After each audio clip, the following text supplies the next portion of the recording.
आइए दोस्तों, अब हम जानकारी प्राप्त करेंगे रोलट एक्ट के बारे में। सबसे पहले किसके बारे में? रोलट एक्ट के बारे में। रोलट एक्ट के बारे में सुने दोस्तों। रोलट एक्ट क्या है? आप सभी को ऐसी ऐसी जानकारियां देने वाला हूं जो आपने कभी सुनी भी नहीं होगी। तो आइए दोस्तों, सबसे पहले रोलट एक्ट के बारे में बात करें तो आप सभी को मैं बताना चाहूंगा दोस्तों कि रोलट एक्ट क्या है, सारी बातें हम करने वाले हैं। तो ध्यान रखिए, सबसे पहले मैं आपको बताऊंगा सिडनी रोलट की अध्यक्षता में। दोस्तों आप सभी को ध्यान रखना है, सर सिडनी रोलट की अध्यक्षता में। गौर से सुने दोस्तों, सर सिडनी रोलट की अध्यक्षता में। सर सिडनी रोलट, गौर से इसे सुन लीजिएगा। रोलट की अध्यक्षता में दोस्तों एक कमीशन बनाया गया था। क्या बनाया गया था? अध्यक्षता में दोस्तों एक समिति बनाई गई थी।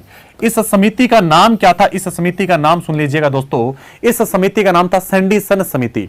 क्या नाम था दोस्तों? सैंडीसन समिति था। सैंडीसन समिति, ठीक है। क्या नाम था? सैंडीसन समिति। अभी एक बच्चा कह रहा है कि सर टाइप करवा के लाया करो, थोड़ा सा समय बच जाएगा।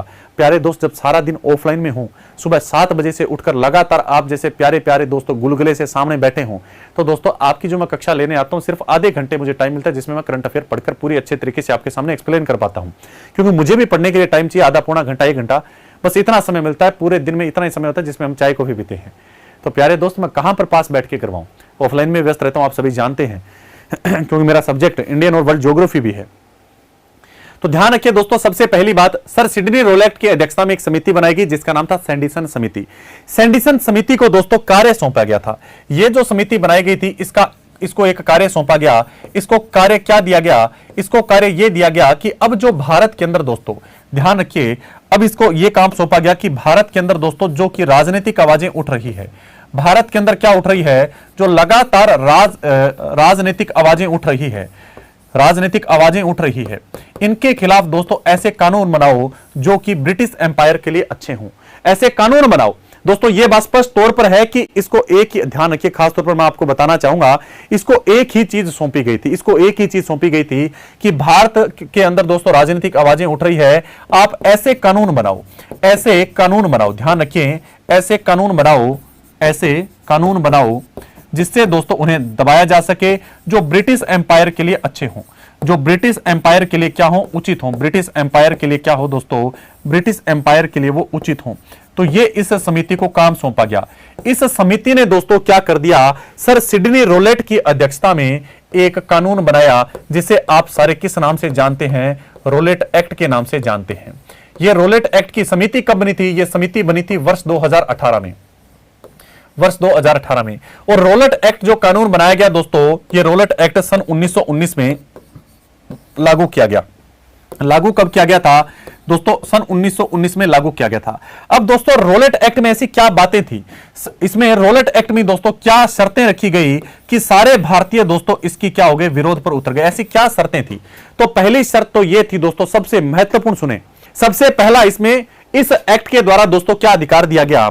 दोस्तों ध्यान के, बिना मुकदमे की गिरफ्तारी, बिना मुकदमा चलाई गिरफ्तारी की जा सकती थी। बिना मुकदमा गिरफ्तारी, इस एक्ट ने ब्रिटिश सरकार को दोस्तों ध्यान रखिए, बिना एक्ट के, बिना मुकदमे के गिरफ्तारी का अधिकार दे दिया। यानी कि बिना मुकदमा हुए भी आप क्या कर सकते हो? गिरफ्तारी कर सकते हो। दूसरा दोस्तों, अगर किसी व्यक्ति ने दोस्तों मुकदमा दायर किया है तो मुकदमा दायर करने वाले का नाम नहीं बताया जाएगा। मुकदमा दायर करने वाले का, ध्यान रखिए, नाम गुप्त रखा जाएगा। नाम क्या रखा जाएगा? नाम गुप्त रखा जाएगा। सरकार ने यह भी कह दिया। तीसरी दोस्तों इसमें यह कारण रखा गया कि जो रोलट एक्ट है, इसके तहत दोस्त जिसके ऊपर भी राजद्रोह केस चलेगा, जिसके ऊपर भी क्या होगा? राजद्रोह का केस होगा दोस्तों, उसके लिए स्पेशल क्या बनाएंगे? अलग से न्यायालय होगा। उसके लिए दोस्तों क्या होगा? उसके लिए अलग से न्यायालय होगा, अलग से बनाया जाएगा एक न्यायालय। चौथा दोस्तों, जिसके ऊपर राजद्रोह का केस होगा, जिस व्यक्ति पर क्या होगा? राजद्रोह का केस होगा दोस्तों, और उसको एक बार किसी न्यायालय ने क्या सुना दिया? फैसला सुना दिया, तो दोस्तों वो कहीं पर भी अपील नहीं कर सकता। वो क्या नहीं कर सकता? अपील नहीं कर सकता। तो रोलट एक्ट के अंदर ये बातें सारी लिखी गई थी, ये सारी बातें लिखी गई थी। बहुत अच्छे से सुनिएगा दोस्तों, बहुत ही गजब का है। कह रहे हैं सर जी 2018, अरे दोस्तों मैंने 2018 लिख दिया क्या भाई? क्या करें दोस्तों, वर्ष 2018, ये सन ही ऐसे याद रह जाते हैं। अब पिछले दिनों राजस्थान के एक मंत्री ने क्या बोल दिया था कि महात्मा गांधी भारत के अंदर सन 2015 में आए थे। वो आए तो बेचारे 1915 में थे, लोगों ने उसका मजाक बना लिया था। सच्चाई ये है कि दोस्तों कई बार याद नहीं रहता, कई बार याद नहीं रहता। हमें भी माइंड से लिखना, बोलना कुछ और चाहते हैं, लिख कुछ और देते हैं। आपको पता होगा रोलेट एक्ट के बारे में हम बात कर रहे हैं। ध्यान रखिए 1919 की बात है, सॉरी 1918 की बात है। पिछले दिनों राजस्थान के एक मंत्री ने एक बयान दे दिया जिसमें बोला महात्मा गांधी 2015 में भारत आए थे। बेचारा बोलना तो चाहता था 1915 लेकिन बोल दिया 2015। हो जाती है ऐसी गड़बड़ी ठीक है। हाँ सुने दोस्तों आगे। तो यहां पर मैंने बता दिया रोलेट एक्ट के अंदर कुछ शर्तें थी, भी बिना मुकदमा चलाई गिरफ्तारी हो जाएगी। आपने थोड़ी सी चूं भी कर दी कि ब्रिटिश एम्पायर चूं, इतना बोलते गिरफ्तार हो जाओगे। यानी कुछ ना कुछ आप ब्रिटिश एम्पायर के लिए बोलना चाहते हो, साम्राज्य के लिए, गिरफ्तार हो जाओगे। आगे बढ़ते हैं। यहां पर हम बात करें ये सारी शर्तें। दूसरा दोस्तों, मुकदमा किसी ने दायर कर दिया तो उसका नाम गुप्त रखा जाएगा, ये भी नहीं बताएंगे। तीसरा, राजद्रोह पर किसी का केस हो गया तो एक से अलग न्यायालय बनाएंगे, वही फैसला सुनाएगा। और उसने जो फैसला सुना दिया आप कहीं भी अपील नहीं कर सकते। ये सारे उसके अंदर बातें लिखी गई थी, सारी की सारी बातें उसी के अंदर लिखी गई थी। ये आप सभी को अच्छे रूप से ध्यान रखना, ये सारी बातें थी। अब दोस्तों ये सारी बातें आई तो इन सभी का विरोध दोस्तों, इन सभी का दोस्तों क्या किया गया, इन सभी का क्या किया गया, विरोध किया गया। और विरोध की बात करें दोस्तों तो खास तौर पर महात्मा गांधी ने भी दोस्तों, महात्मा गांधी ने भी इसके लिए सत्याग्रह सभा बनाई थी। इसके लिए दोस्तों अलग से महात्मा गांधी ने 24 फरवरी सन 1919 को सत्याग्रह सभा का आयोजन भी किया था। कब किया था?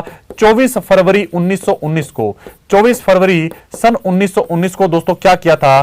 सत्याग्रह सभा का आयोजन भी किया था।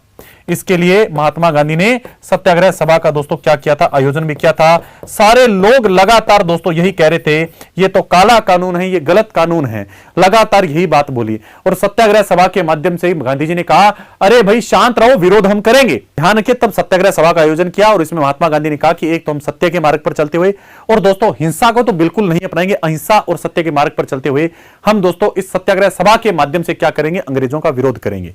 ये बात ये थी। तो ध्यान रखिए रोलेट एक्ट क्या था, उसकी शर्तें क्या थी, इसका विरोध क्या, महात्मा गांधी ने क्या किया, वो सारी बात थी। अब सुने दोस्तों, इसी के विरोध में बहुत ही सरल सा है दोस्तों, इसी के विरोध में दोस्तों ध्यान रखिएगा, इसी रोलेट एक्ट का विरोध करने के लिए, ध्यान रखिए दोस्तों, इसी रोलेट एक्ट का विरोध करने के लिए, इसी रोलेट एक्ट की बात करें, इसका जो सर्वाधिक विरोध हुआ था, रोलेट एक्ट का जो सर्वाधिक विरोध हुआ था वो दोस्तों पंजाब के लोगों ने किया था। वो सर्वाधिक किसने किया था? पंजाब के अंदर इसका सर्वाधिक विरोध हुआ था। आप सभी को बताना चाहूंगा, इसका विरोध करने के लिए दोस्तों ध्यान रखिए, आप सभी को अच्छे तरीके से पता होगा दोस्तों, इसका विरोध करने के लिए, इसी घटना का विरोध करने के लिए आप सभी को पता होगा अमृतसर के अंदर, आप सभी को पता होगा अमृतसर के अंदर दोस्तों दो लोग, एक का नाम आता है सैफुद्दीन किचलू, आपको पता होगा सैफुद्दीन किचलू, और दोस्तों एक था डॉक्टर किचलू, और एक आपको सभी को पता होगा जिनका नाम आता है दोस्तों क्या, तो हम स्पष्ट तौर पर कहते हैं एक तो थे सैफुद्दीन किचलू, एक का नाम आता है सत्यपाल, डॉक्टर सत्यपाल। ये दो ऐसे व्यक्ति थे जिन्होंने दोस्तों इसका विरोध करने के लिए यहां पर दोस्तों क्या कर ली, 10,000 लोगों को भीड़ इकट्ठी की, 10,000 लोग बुलाए दोस्तों। अब दोस्तों 10,000 लोग इकट्ठे हुए तो दोस्तों उसी समय जो जनरल डायर था, क्या था दोस्तों, जो जनरल डायर था, ध्यान रखिए दोस्तों जनरल ओ डायर थे वैसे तो ये, तो जनरल डायर ने दोस्तों क्या कर दिया, जनरल डायर ने दोस्तों एक सैनिक टुकड़ी बुलाई, क्या कर दी दोस्तों, सैनिक टुकड़ी बुलाई, और सैनिक टुकड़ी के माध्यम से दोस्तों उन सभी पर क्या कर दिया दोस्तों, गोलियों का आदेश दे दिया, गोलियों का आदेश दे दिया दोस्तों। इसके लिए स्पेशल एक किताब भी आती है, माहेश्वरी एक महिला का नाम है, पूरा मुझे नाम याद नहीं आ रहा, आप जाकर देख सकते हैं। इसके बारे में और ज्यादा जानकारी चाहते हैं तो एक माहेश्वरी है, नाम मुझे पूरा नाम नहीं आ रहा, मैं कल की क्लास में आपको बताऊंगा उस महिला, उन महिला का नाम क्या है। उन्होंने दोस्तों इसके ऊपर पुस्तक लिखी थी, बहुत बड़ी पुस्तक और बहुत शानदार पुस्तक है। जब मैं कई बार उनके जब सुनता हूं, उनके जो विचार हैं वो सुनता रहता हूं अक्सर, तो उन्होंने स्पष्ट तौर पर कहा था एक तंग गली सी थी, उसके अंदर दोस्तों जितने भी उनके सैनिक थे वो सारे के सारे उसके अंदर क्या कर दिए गए थे दोस्तों, बैठा दिए और गोलियां चलाई गई। तो जनरल डायर के दोस्तों क्या किया गया, जनरल डायर ने यहां पर आदेश दिया, बहुत सारे लोग मारे गए दोस्तों। इसी के लिए जब इस बात की बात की, ये बहुत ज्यादा, इसी को दोस्तों ध्यान रखिए, ये कब की घटना है, ये घटना है 13 अप्रैल 1919 की, 13 अप्रैल 1919 की दोस्तों। मारे तो बहुत ज्यादा गए थे इसमें लोग दोस्तों। इसका जब विरोध हुआ, जब इसकी आलोचना हुई तो दोस्तों इसकी जांच के लिए एक कमेटी बनाई गई, इसकी जांच के लिए दोस्तों एक कमेटी बनाई गई थी। इस जांच के लिए क्या बनाई गई, एक कमेटी बनाई गई। इसी कमेटी को दोस्तों हंटर कमीशन के नाम से जाना गया। इसी कमेटी को किस नाम से जाना गया, हंटर कमीशन के नाम से जाना गया। यह हंटर जो कमीशन है यह 8 सदस्यीय आयोग था। यह कितने सदस्यीय आयोग था, 8 सदस्यीय आयोग था। 8 में से दोस्तों 5 तो अंग्रेज थे, 5 तो अंग्रेज थे, और 3 दोस्तों इसमें दोस्तों क्या थे, हमारे भारतीय थे। 3 क्या थे दोस्तों, 3 इसके अंदर भारतीय थे। अब 3 भारतीयों का नाम भी ध्यान रखना होगा, 3 भारतीय कौन कौन से थे। तीन भारतीयों का नाम सभी को अच्छे रूप से ध्यान रखना होगा। जैसे कि दोस्तों अगर मैं आप सभी को बताऊं तो नाम कौन कौन से थे, तो आप सभी को अच्छे रूप से ध्यान रखना है कि एक तो जगत सिंह जी थे। कौन से थे दोस्तों? एक जगत सिंह जी थे। बिल्कुल कौन थे दोस्तों? आप सभी को अच्छे रूप से ध्यान रखना है कि एक तो कौन से थे, हम बात कर रहे हैं जगत सिंह जी की। किसकी बात कर रहे हैं? जगत सिंह जी की। अब एक एक करके हम सभी के नामों का उल्लेख करेंगे। एक तो जगत सिंह जी थे, एक चिमन लाल सितलवाड़ थे। जगत सिंह की बात कर रहे हैं, जगत सिंह बोल दो, जगत नारायण बोल दो, बात एक ही है दोस्तों। कौन थे? एक तो जगत नारायण थे। कौन थे दोस्तों? जगत नारायण। जगत नारायण बोल दो, जगत सिंह बोल दो, जगत नारायण थे। एक दोस्तों ध्यान रखिए, चिमन लाल सितलवाड़ थे। कौन थे दोस्तों? यहां पर लिख लेते हैं, थोड़ा नाम भी चला जाएगा। चिमन लाल सितलवाड़ थे। और एक नाम आता है साहबजाद सुल्तान अहमद। साहबजाद सुल्तान अहमद। और एक का नाम आता है दोस्तों क्या? तो हम कहेंगे एक का नाम आता है चिमन लाल सितलवाड़। चिमन लाल सितलवाड़। आप सभी को ध्यान रखना है दोस्तों कि ये तीन व्यक्ति थे जो कि इस हंटर कमीशन में थे। इस हंटर कमीशन की रिपोर्ट के अनुसार दोस्तों कुल सिर्फ ही 379 लोगों की मृत्यु हुई थी। इतने ही लोगों की मृत्यु हुई थी। जब दोस्तों इस आयोग ने इतने लोगों की मृत्यु होने के बावजूद, काफी लोग मारे गए थे, तो आप सभी को ध्यान रखना है। तो ध्यान रखिएगा दोस्तों, 379 इतने लोगों की मृत्यु की हंटर कमीशन डायर को दोस्तों बिल्कुल इसके अंदर दोषी पाया। और इसके खिलाफ दोस्तों क्या किया गया? जो संसद थी वहां पर, संसद है ब्रिटेन की, वहां पर भी दोस्तों क्या की गई? उसके बारे में विचार किए गए। तो दोस्तों विचार किया गया तो वहां के लोगों ने, या वहां की दोस्तों सरकार थी, वहां के जो नेता थे ब्रिटेन के, ब्रिटिश एम्पायर के, उन्होंने भी जनरल डायर को दोस्तों दोषी पाया।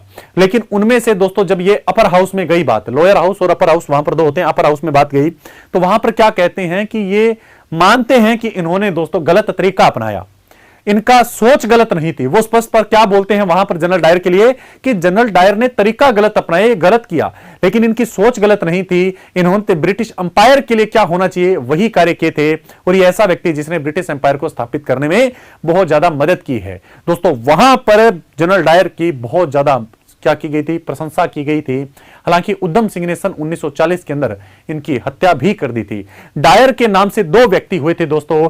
ये जनरल डायर अलग था और एक डायर और आया था। आप सभी सोचते ना जनरल डायर यही था जिसकी 1940 में डेथ की गई, ये नहीं था। ये तो दोस्तों सन 1923 में हैजे के कारण डेथ हो गई थी इस जनरल डायर की। तो इस जनरल डायर की तो दोस्तों ध्यान रखिएगा 1923 में डेथ हो गई थी हैजे कारण। इसकी सहायता करने वाला एक डायर और था, इसी के अधीन एक ऑफिसर और था डायर। दोस्तों ध्यान रखिएगा, उसकी जाकर 1940 में उधम सिंह ने हत्या की थी गोली मारकर। आप सभी को पता होगा कि एक किताब दोस्तों पन्ने काटे, उसके अंदर बंदूक रखी, इस प्रकार की आपने सारी बातें सुनी होगी।